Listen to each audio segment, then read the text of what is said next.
네, 여러분 안녕하십니까?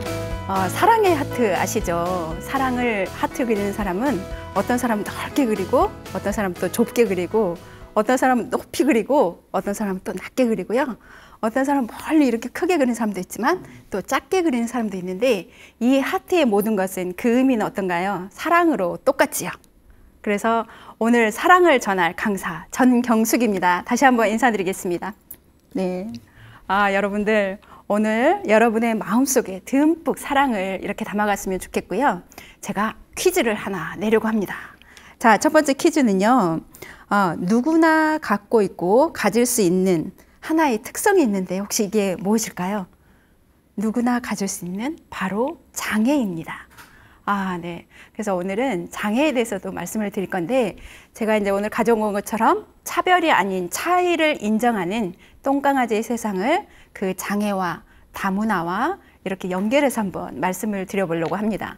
그래서 이제 방금 말씀드렸던 것처럼 장애에 대해서 장애의 그 명칭, 정확한 명칭에 대해서 혹시 알고 계시는지 모르겠는데 장애의 명칭은 어떤 분은 장애자 또는 장애우 이렇게 부르시는 분도 있는데 장애자 할 때는 놈자이기 때문에 틀린 단어이고요. 장애우 하면 벗우가 돼서 저희 아버지가 만일에 장애우예요 이러면 아빠하고 친구가 되는 거고 존칭어가 안 되는 거잖아요. 그래서 장애우도 틀린 말입니다. 그렇다면 우리가 정확한 명칭은 무엇이냐면 장애인이에요. 그래서 우리는 장애인, 장애를 가지고 있는 분들한테 부르는 정확한 호칭은 장애인이라고 불러주셔야 되고요. 그렇다면 장애를 가지지 않는 사람은 어떻게 해야 되냐? 비장애인이라고 불러주시는 게 맞습니다. 자, 그렇게 불러주시면 그렇게 바른 호칭이 되고요. 그래서 이제 말씀드린 것처럼 우리 아이들이 그런 장애인들이나 다문화에 대해서 차별이 아닌 차이를 인정하는 그런 아이들이 되기 위해서는 어떻게 자라야 될지 또는 우리 조부모님들이나 부모님들이 어떻게 도움을 줘야 될지 오늘 그 답을 한번 같이 찾아보도록 하겠습니다. 자, 제가 이렇게 숫자를 3개를 가져왔습니다. 261과 6과 15. 저 3개의 숫자가 무엇을 의미하는지 궁금하시죠? 네, 그래서 제가 지금부터 알려드리겠습니다. 첫 번째 261이라는 숫자는 2019년에 장애인이 261만 명이 됩니다. 그런 뜻이거든요. 어떤가요? 생각했을 때 저렇게 많은 장애인이 있었단 말이야 라는 생각이 드시죠? 그런데 2020년, 작년에는 2021년에는 264만 명이 등록을 했어요. 더 많아졌죠? 자, 그렇게 많은 장애인들이 우리 주변에 있습니다. 자, 그리고 중간의 숫자 6은 무슨 숫자인지 또 궁금하실 텐데 방금 이제 261만 명 이거는 전 인구를 따졌을 때 한 5% 정도 차지하는 비율이거든요. 자, 중간에 6이라는 숫자는 무엇이냐면 우리가 이제 가구가 막 살고 있잖아요. 내 주변에 이웃이 막 살고 있고 이러는데 6가구 중에 한 가구가 장애인이 있다 이런 뜻이에요. 그러니까 굉장히 많은 장애인들이 내 주변에 이렇게 살고 있는데 우리는 쉽게 눈에 잘 안 보이고 잘 만나지 못하기 때문에 남의 얘기 아닌가라는 생각도 할 수도 있고 또 이렇게 장애인을 만났을 때 남과 다른 시선으로 혹시 보고 있진 않나라는 생각을 한번 해봤으면 좋겠다라는 생각을 하게 되고요. 그 세 번째 숫자 15에 대해서는 또 궁금하시죠? 자, 15의 숫자는 뭐냐면 장애인의 유형의 종류예요. 그래서 유형이 15가지나 있다는 뜻이거든요. 그래서 이제 장애가 뭐 신체적인 장애도 있을 수 있고 정신적인 장애가 있을 수 있는데 우리가 대부분의 저도 이제 이거를 공부하기 전에는 신체적인 장애가 다 아니야? 라는 생각을 했었거든요. 근데 여기에 또 정신적인 장애가 플러스가 되더라고요. 그래서 15가지가 되는 거고요. 선진국으로 갈수록 그 종류가 더 많아져요. 우리는 15개인데 미국 같은 경우에 보면 암이나 이런 것도 다 장애에 이렇게 포함시키기 때문에 그 종류가 더 늘어난다고 볼 수 있어요. 그래서 우리는 장애 유형은 15가지다 라고 말씀을 드리면서 다시 한번 짚어보자면 첫 번째 261은 우리가 2019년에 장애인으로 등록한 그 인구 수가 261만 명이었다라는 거고 그거는 전체 인구의 한 5%를 차지하더라 라는 걸 말씀을 드릴 수 있고 저 중간에 6이라는 거는 우리가 이웃과 살고 있는데 6가구의 한 가구가 장애인이 살고 있더라라는 걸 말씀을 드릴 수 있고, 마지막 15라는 거는 15가지의 유형으로 그렇게 나눌 수 있다라고 말씀을 드릴 수 있겠습니다. 다음으로 넘어가면 그렇다면 우리가 장애인에 대해서 어떻게 생각하는지 유럽과 우리나라에 대해서 한번 이렇게 구분해서 한번 표현을 해봤는데요. 첫 번째, 예전에 이제 고대로부터 올라가면 고대는 장애인에 대해서 미신과 또 불신 뭐 이렇게 그런 상대로 생각을 했었어요. 그렇게 하다가 중세에 가서는 장애인 그러면 어떤 단체 이렇게 수용하고 보호를 해야 되는 그런 단체로 생각을 했었고요. 그런 사람으로 생각을 했었고, 그리고 현대에 가서는 우리 지금 현대는 아니야, 우리 동등한 사람이야. 또 인격적으로 이렇게 존중해주고 존엄성을 인정해주는 그런 사람이야 라고 이제 인식이 전환이 많이 됐다고 볼 수 있는데요.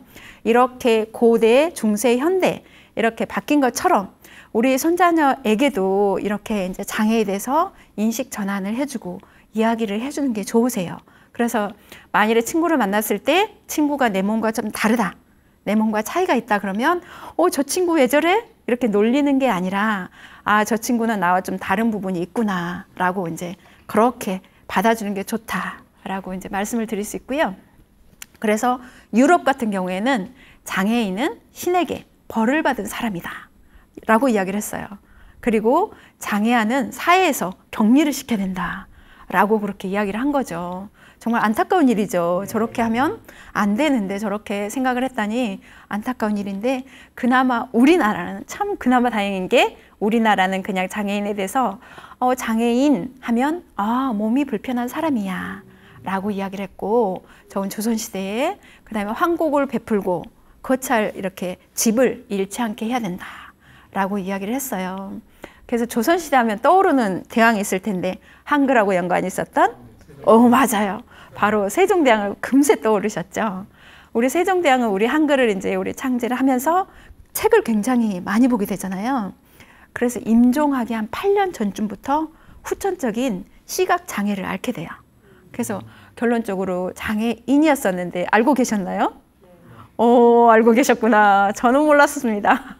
그래서 이렇게 세종대왕도 이렇게 후천적인 장애를 앓고 있었다라는 걸 알 수 있지만, 또 우리에게 그렇게 큰 업적을 또 남겨주고 우리에게 또 많은 일을 해주셨잖아요. 그래서 얼마나 감사하고, 그렇죠? 그럼에도 불구하고 해주신 거에 대해서 되게 감사한 생각을 하게 됩니다. 그래서 우리가 이제 고대부터 중세, 현대까지 장애인에 대해서 사람들이 어떻게 생각하는지라고 살펴봤고, 또 유럽과 우리나라는 또 장애인에 대해서 어떻게 이렇게 인식을 하고 있는지 이렇게 생각을 이제 살펴봤는데, 이제 말씀드린 것처럼 우리 아이들이 어렸을 때부터 이렇게 바른 인식을 갖는 게 중요해요. 물론 어른이 돼서 청소년이 돼서 이제 맑게 알아들을 때 그때 이야기하면 되지 않아? 라는 생각이 할 수도 있지만 그건 잘못된 생각이거든요. 아이들이 어렸을 때 그때 조부모님들이 이야기해 주시는 게 무엇보다도 좋고, 그때 또 빨리 이렇게 바르게 잘 잡을 수 있으면 이 아이가 바르게 잘 성장할 수 있으니까 어때요? 더 좋을 수 있다. 그렇기 때문에 어릴 때 이야기를 해주는 게 좋다라는 걸 이야기를 드리면서요. 자, 제가 이렇게 표를 또 하나 가졌습니다. 자, 장애인의 발생 원인이 무엇인지 이렇게 가져왔는데, 여러분들은 후천적인 장애인이 많을까요? 아니면 선천적으로 타고난 장애인이 많을 것 같은가요? 맞아요. 여기 후천적인 게 훨씬 많은데요. 여기 보시면 후천적인 사고로 인해서 장애가 되는 게 13.8%나 해당이 되고요. 또 후천적으로 질환으로 우리가 앓게 되는 게 58.5%. 그래서 결론적으로 73.3%라고 하는데, 지금은 더 이제 많이 늘어나서 어떤 자료에는 또 90%까지 이야기를 하시는 분도 있으세요. 자, 이렇게 되고 또 선천적인 원인에 의한 거는 그보다 훨씬 낫지요. 그래서 우리가 후천적으로 이렇게 발생할 수밖에 없던 이유가 뭘까라고 생각했을 때 어떤가요? 오실 때 아까 걸어오신 분도 있었지만 저는 이제 차를 가져왔는데, 이렇게 차를 많이 움직이기도 하고 교통적으로도 그렇고 또 이제 직업상으로도 또 어려움이 있어가지고 장애를 또 앓는 분도 있을 수도 있는데, 제 지인의 지인분도 이제 얼마 전에 손가락을 다쳤다고 해요. 일하시다가. 그래서 이제 그 지인이 하는 이야기가 장애인 하면 나하고는 굉장히 먼 이야기고 내 주변에 아무도 없었기 때문에 생각지도 못했는데 주변에서 그렇게 손을 다치고 하는 거 보니까 자기도 이제 새롭게 또 생각을 하게 됐다라는 이야기를 하더라고요. 그래서 우리가 이렇게 선천적인 이유보다는 후천적인 이유로 장애를 발생하게 되는 원인이 많더라. 그리고 후천적인 이유로 장애인이 되는 수가 많더라 라는 이야기를 볼 수 있습니다. 자, 그런데 그렇다면 우리가 이렇게 후천적으로 이제 장애 발생하는 원인이 많다고 했는데, 그렇다면 선천적인 이유로 장애를 발생한 사람 중에 제가 한 사람의 예시자를 가졌는데, 그건 바로 닉이에요. 닉이라고 들어보셨을까요? 어우, 선생님 들어보셨구나. 그죠? 자, 우리가 보스턴 마라톤에 완주했던 사람이 바로 닉인데, 닉의 아버지는 딕이에요. 그래서 제가 딕과 닉이라고 해놨는데, 닉은 어떻게 됐냐면 태어날 때 목에 이렇게 탯줄 있죠, 탯줄이 감긴 거예요. 그래서 내성마비와 경련성 전신마비, 이렇게 태어날 때 장애를 앓게 된 거죠. 그래서 8개월이 됐을 때 의사 선생님 말씀하셨어요. 이 아이는 자라서 식물인간이 될 겁니다. 포기하시는 게 좋을 것 같아요. 이런 이야기를 했다고 해요. 요즘 세상에는 전혀 이런 말이 절대 허용이 안 되는 말인데 그렇게 했었나 봐요. 그래서 아버지가 생각을 했죠. 아니다, 그럴 수 없다. 나는 이 아이를 건강하게 잘 자라도록 하겠다 라고 포기하지 않고 키우게 되는데요. 그래서 내성마비로 앓으면서 컴퓨터를 이용해서 이제 언어 표현을 하고 이렇게 했다고 해요. 그래서 아주 간단한 단어들, 아버지, 어머니 뭐 이렇게 컴퓨터로 막 이야기했는데, 어느 날 릭이 갑자기 자기 감정을 표현한 게 있어요. 제가 색깔을 진하게 했는데 달리고 싶다 라고 표현을 한 거예요, 릭이. 그래서 아버지가 너무 반가웠겠죠. 우리 아이가 뭔가 하겠다는 의지가 생기고 뭔가 하겠다는 목표가 생긴 거잖아요. 그래서 아버지가 너무 반가워서 아버지가 같이 달리기를 해요. 그렇게 해서 우리가 1881년에 보스턴 마라톤 대회에 갔는데, 처음으로 갔을 때는 릭이 4분의 1 지점에서 포기를 하게 돼요. 너무 힘들어서 포기를 하겠다 그렇게 했는데, 그 다음에 82년에 다시 도전을 합니다. 보스턴 마라톤 대회에 도전을 했을 때 거기에서 완주를 하게 돼요. 너무 기쁜 일이죠. 몸이 그럼에도 불구하고 그렇게 완주를 할 수 있었다는 게 너무 기뻐서, 그래서 이제 닉이 아버지한테 이야기해요.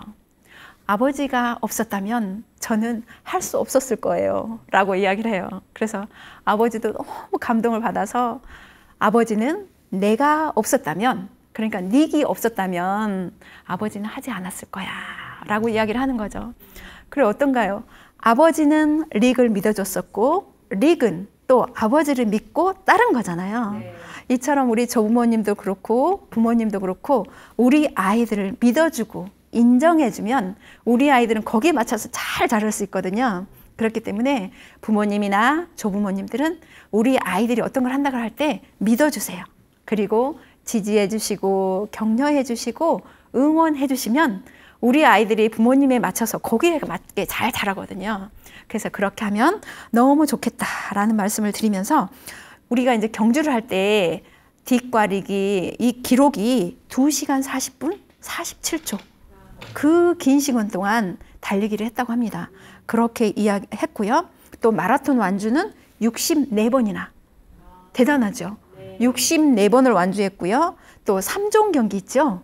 거기에는 206번이나 그렇게 했고요. 그 다음에 마라톤 대회는 24번을 이렇게 연속해서 완주를 했다고 합니다. 대단하지 않나요? 자, 그리고 달리기라든가 자전거도 6,000km를 이렇게 미국 전체를 다 이렇게 대륙을 횡단할 만큼 너무 훌륭한 것 같아요. 그래서 이제 이게 닉이 처음에 그렇게 자기가 장애를 갖고 태어났었고, 또 의사 선생님이 그렇게 이야기를 했을 때, 만일에 아버지가 부모님이 이걸 포기를 했었더라면 이 아이의 인생은 이런 인생이 없었을 텐데, 그죠? 네. 아버지가 그렇게 해줬다는 것도 너무 감사할 일이고, 또 아버지가 이렇게 릭을 믿어주고 지지해주고 또 격려해줬기 때문에 우리 릭이 이렇게 잘할 수 있었다는 것 또한 너무도 감사할 일인 거죠. 그래서 이제 다시 말씀드리지만 우리 조부모님들도 우리 손주를 믿어주고 격려해주면 너무 좋다라고 말씀을 드리면서, 자, 그렇다면 우리가 장애 유형에는 되게 많아요. 다양하게 많은데 제가 시각장애인에 대해서 한 가지를 이제 가져왔었는데 우리가 시각장애인 하면 어떤 사람이 떠오를까요? 가장 대표적인 것 우리가 효녀 심청에서 누가 있어요? 신봉사가 있지요. 그래서 가장 이제 시각장애인의 그렇게 이제 표본으로 많이 이야기를 하는데 우리가 시각장애인을 만났을 때 어떻게 도와주는 게 좋을지 이제 말씀을 드리도록 하겠습니다. 우리가 시각장애인은 다 보이지 않는 전맹이라 그래요. 그것과 약하게 보이는 약시 뭐 두 가지로 나눠볼 수 있는데 우리가 혹시 흰 지팡이를 들고 다니시는 분을 보셨나요? 네. 보셨어요? 저는 못 봤는데요. 이렇게 시각장애인들이 흰 지팡이를 들고 다니는데 이렇게 수직으로 탁 드는 경우가 있어요. 있다고 해요. 그런데 이 경우는 어떤 경우이냐면요. 어떤 경우일 것 같은가요? 잘 모르시겠죠? 저도 잘 몰랐어요. 이렇게 딱 드는 경우는 저를 좀 도와주세요. 도움을 요청하는 거예요. 그렇게 만일에 그래서 흰 지팡이를 드신 시각장애인 분들이 많이 이렇게 딱 들고 있다. 그러면 여러분들이 가서 도움을 주셔도 돼요. 가서 무엇을 도와드릴까요? 어떤 도움이 필요하세요? 라고 이제 여쭤보시고 시각장애인이기 때문에 당연히 안 보이잖아요.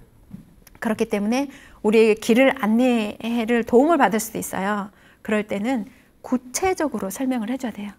어디를 가서 이렇게 가고 구체적으로 이야기를 해줘야 되는 거고 그리고 또 한 가지는 아까 말씀드린 흰 지팡이를 짚고 있잖아요. 그러면 우리가 이분을 도와주고 싶을 때는 흰 지팡이가 없는 반대쪽의 팔을 잡아드리는 게 맞고요. 이 시각장애인보다 한 반보 정도 앞에를 가서 이렇게 안내를 하는 게 좋습니다.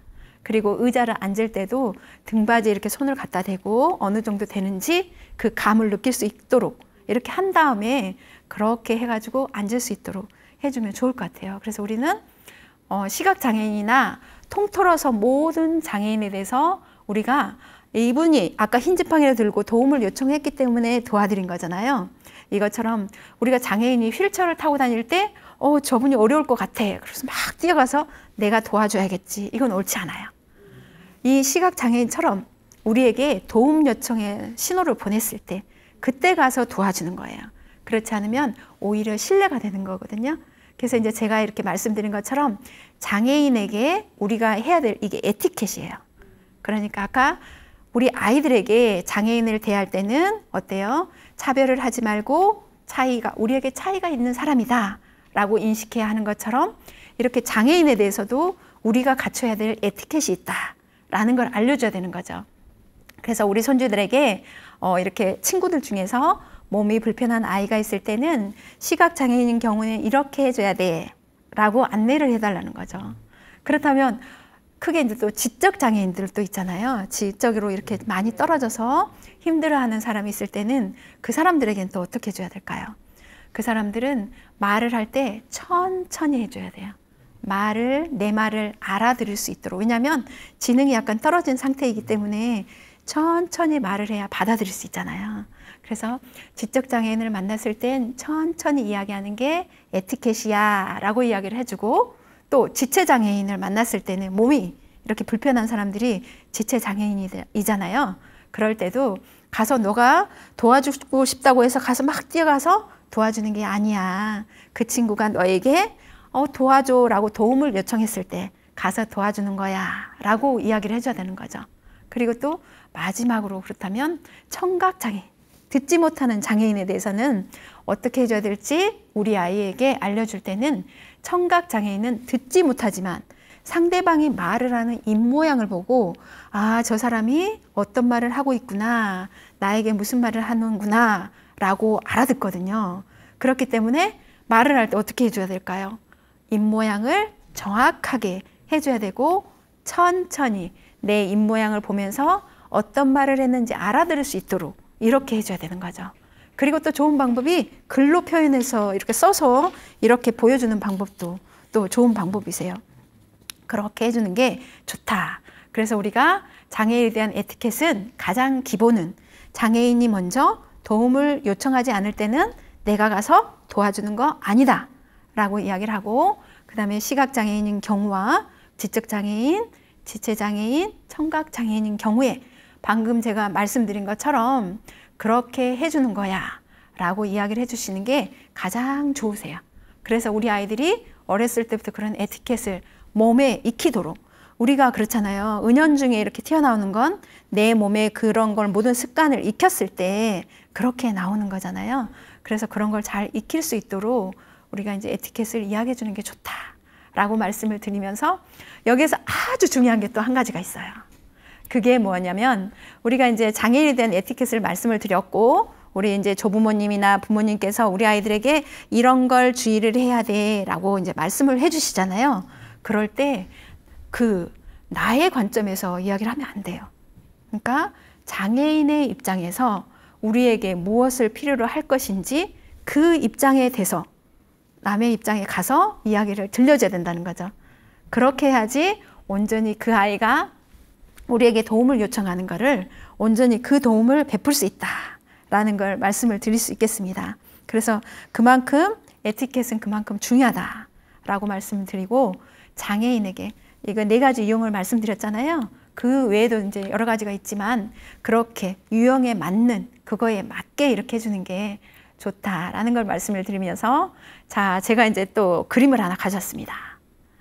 저 아래에 왼쪽에 이렇게 휠체어를 탄 분이 있다고 생각을 해보세요. 내가 이제 길을 가려고 해요. 근데 왼쪽에 딱 보니까 모두 다 계단밖에 없어요. 저랬을 때 장애인의 마음은 어떨까요? 나는 휠체어를 탔어. 나는 여기를 올라가야 돼. 올라갈 수 있을까요? 올라갈 수 없죠. 저게 이제 그림에도 막 산이 보이는데 정말 에베레스트 산을 내가 오르는 그런 기분일 거고, 너무 막막할 거예요. 저기를 어떻게 가라는 거야 라는 생각이 들겠죠. 그런데 너무 반가운 게 오른쪽을 보세요. 오른쪽은 장애물이 없는 생활이에요. 저기에는 보니까 비장애인을 위해서 계단도 만들어 놨어요. 그렇죠? 또 그러면서 중간중간에 비스듬하게 길을 또 만들어 놨죠. 이게 바로 오늘 제가 이야기하고 온 키포인트예요. 우리가 우리 생활 속에서 이렇게 환경도 또한 이런 것처럼 우리가 장애인과 비장애인이 하나가 돼서 생활할 수 있는 거잖아요.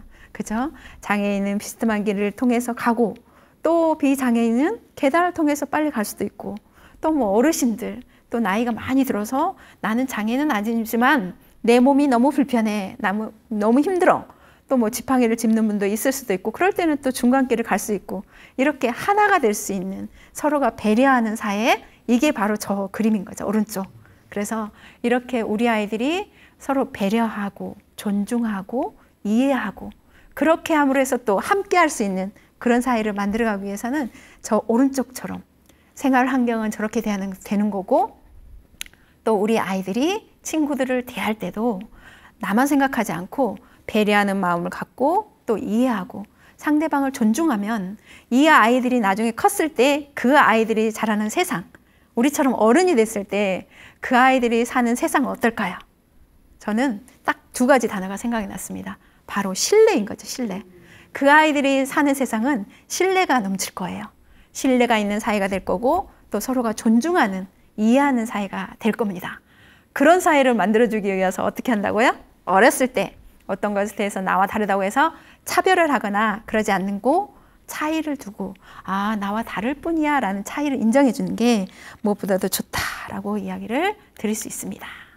자, 그래서 제가 이제 방금 말씀드렸지만, 그렇다면 차이와 차별이 무엇일까라는 생각이 드시죠? 네. 자, 차이는 뭔가요? 우리와 다를 뿐. 어떤 친구와 이야기를 했을 때도 나의 의견은 A였어요. 그런데 이 친구의 의견은 B야. 그러면 나는 내 의견이 A니까 너는 틀렸어 라고 말할 수 있나요? 없지요. 자, 우리는 이게 생각이 다르다고 해서 틀린 게 아니라, 아, 너는 내 생각과 다르구나 하고 인정을 해주는 게 좋아요. 그럼 차별은 뭐죠? 이렇게 등급을 매겨서 아예 차별을 두는 거예요. 우리가 미국에서 이제 인종차별이 한참 있을 때 메이저리그의 흑인 선수는 어때요? 나갈 수가 없었어요. 그런데 거기에 인종차별에 흑인이 딱 한 명이 나가게 됩니다. 그래서 그 나가고 나서 어때요? 그게 이제 인종차별이 없어졌다라는 이야기도 하게 되고, 또 제가 생각나는 게 이제 달팽이의 별라는 영화가 있었는데 혹시 보셨는지 모르겠는데, 그런 다큐멘터리예요. 근데 이게 이제 남편은 시청각에 장애가 있어요. 시각과 청각에 장애가 있는 남편이고 또 부인은 척추 장애가 있는 그런 부인이었었는데 이제 남편이 막 운동을 하는 거예요. 막 뛰기를 하는데 우리가 되게 뛰면 앞으로 가야 되잖아요. 근데 이 남편은 뒤로 막 가는 거예요. 근데 이제 부인인 척추 장애를 앓고 있는 부인이 봤을 때는 그 모습이 너무 우스워서 막 웃는 거예요. 그래서 이제 그럴 때 이 다큐멘터리를 보고 있을 때 보고 있는 관객이 두 그룹이 있었어요. 한 그룹은 장애인을 모아놓은 그룹이었고 또 한 그룹은 비장애인만 모아놓은 그룹이었어요. 근데 되게 상반된 이렇게 표정을 보이는 거예요. 두 그룹이. 이 그룹은 막 웃는 거예요. 장애인의 그룹은. 그런데 이 그룹은 심각한 표정으로 계속 쳐다보고 있어요. 처음부터 끝까지. 그래서 이제 영화가 다 끝나고 나왔을 때 인터뷰를 했어요.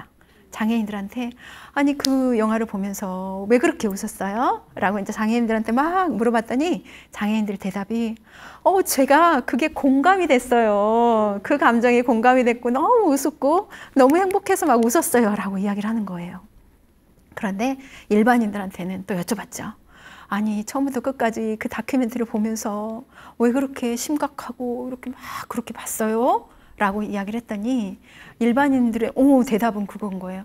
내가 왠지 웃으면 안 될 것 같은 그런 생각이 들었고 일상생활에서 얼마나 불편할까라는 생각도 듣고 안쓰러움도 들고 또는 뭐 이렇게 또 한 가지는 호의적인 태도에서 그렇게 했고 또 편견을 갖게 되는 그런 것 때문에 내가 막 웃게 되면 편견을 갖게 된다고 이렇게 이야기를 들을까 봐서 그래서 뭐 웃을 수도 없었다라고 이야기를 하더라고요. 근데 그 이야기를 들었을 때 제가 생각을 해봤어요. 여러분들은 또 그 자리에 있었으면 여러분들의 표정은 어떻을까요? 저는 제가 표정을 했을 때 저 또한 그 비장애인들이 표했던 그 표정하고 똑같지 않았을까라는 생각이 들었어요. 저도 그걸 봤을 때 장애인처럼 공감하고 웃을 수는 없었을 것 같아 라는 생각이 들더라고요. 그래서 이렇게 차이와 차별이 또 여기에서 이렇게 드러나는구나 라는 생각을 하면서 우리는 차이는 생김새라든가 말투, 행동 같은 게 우리랑 다 다른 그런 게 바로 차이인 거잖아요.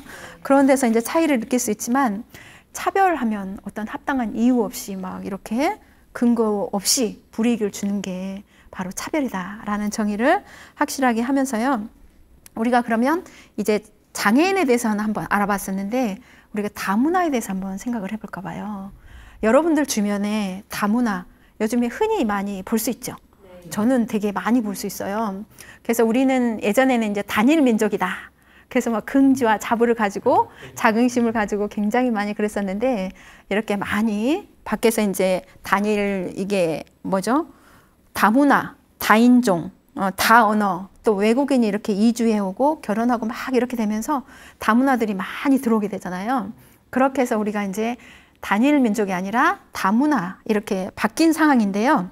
우리가 이런 걸 봤을 때 진입 단계, 전환 단계, 정착 단계 이렇게 세 가지로 나눠진다고 해요. 크게. 근데 우리나라는 지금 전환 단계에 있는 상황이라고 말씀을 드릴 수 있고 우리가 이제 통계청 자료에 의하면 2008년에서 2013년까지 연평균 12.6%나 굉장히 많이 상승을 했다고 합니다. 되게 놀랍죠.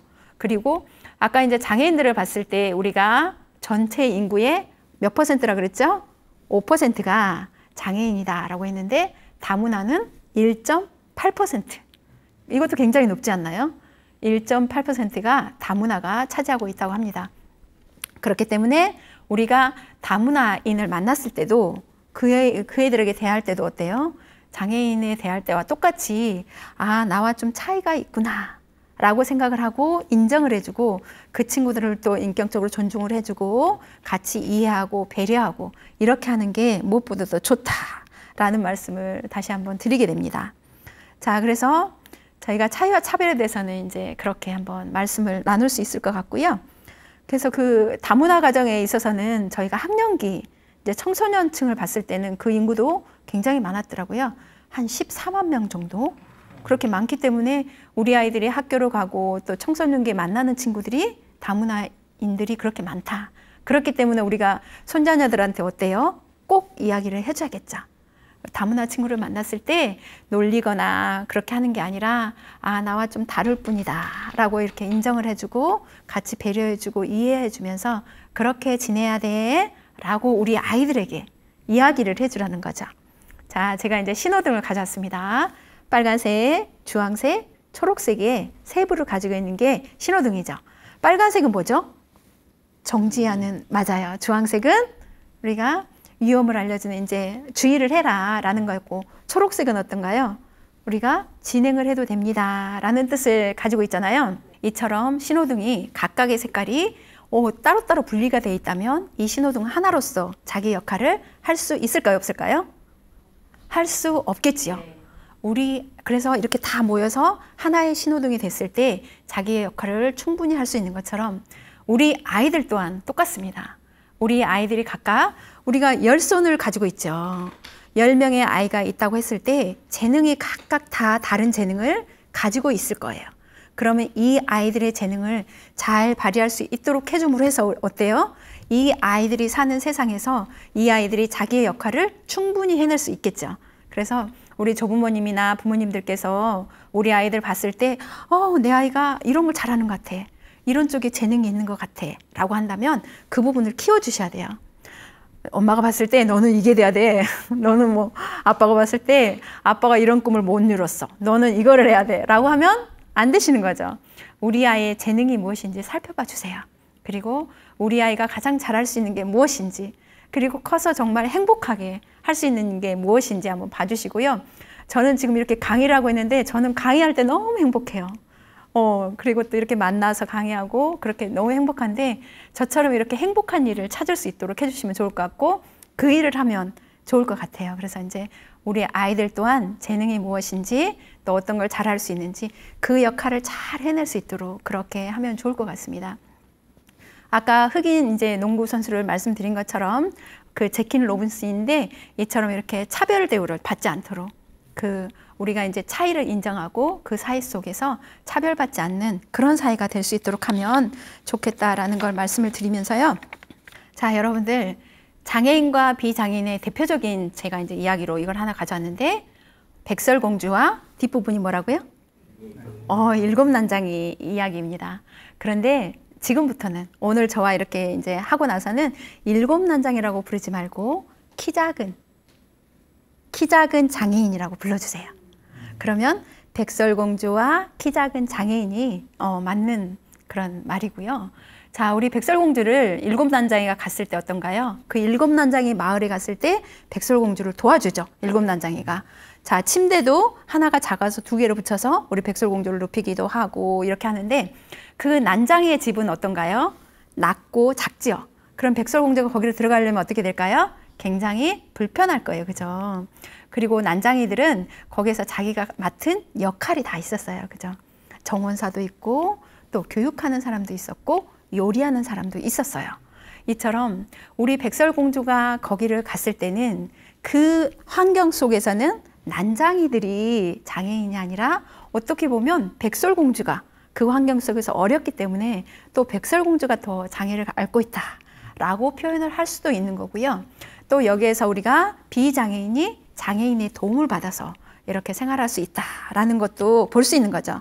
이처럼 우리는 키 작은 장애인이 자기의 역할을 충분히 한 것처럼 조금 전에 제가 말씀드린 것처럼 우리 아이들이, 손주들이 자기의 재능을 발휘하고 자기의 역할을 충분히 할 수 있도록 그렇게 해주는 게 좋다라는 말씀을 드릴 수 있고요. 자, 그래서 우리가 말씀드린 것처럼 환경이나 상황에서 누구나 장애의 가능성이 있을 수 있다라는 걸 말씀을 드리고 그런 거에 대해서 우리가 바른 시선을 가지고 그들에게 다른 시선이 아닌, 이건 차이와 의미가 좀 비슷하다고 볼 수 있겠는데 다른 시선이 아닌 바른 시선으로 그들을 봐야 된다라는 걸 말씀을 드리면서 우리 아이들에게도 그렇게 교육해 주는 게 좋다라고 말씀을 드립니다. 자, 그래서 우리가 이제 마지막으로 제가 무지개를 가져왔습니다. 무지개 어떤가요? 보기만 해도 예쁩니다. 아름답고 기분도 좋아지고 우리가 비 오는 날 또 무지개를 보면 어때요? 기분이 너무 좋고 왠지 무슨 좋은 일이 일어날 것 같은 막 그런 느낌을 받기도 하는데 이렇게 무지개가 좋다 했을 때는 이게 조화롭다 그런 뜻이거든요.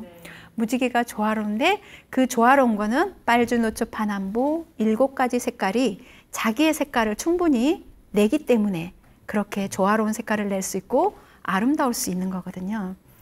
똑같습니다. 우리 아이들 또한 우리 아이들이 자기의 재능이라든가 그런 거를 다 발휘를 하고 자기의 역할을 충분히 했을 때 우리 똥강아지들이 자라는 세상 거기는 더 아름답고 말씀드린 것처럼 서로가 이해하고 배려하고 그렇게 함께하고 존중할 수 있는 그런 세상이 될 수 있을 거다라고 이야기를 하면서 우리가 이제 어렸을 때부터 나와 다른 사람을 만났을 때 그 아이들에 대해서 이제 차이를 두고 이렇게 존중해주고 서로 이해해주고 나와 다르다는 걸 인정해주면 너무 좋겠다라는 걸 말씀을 드리면서요.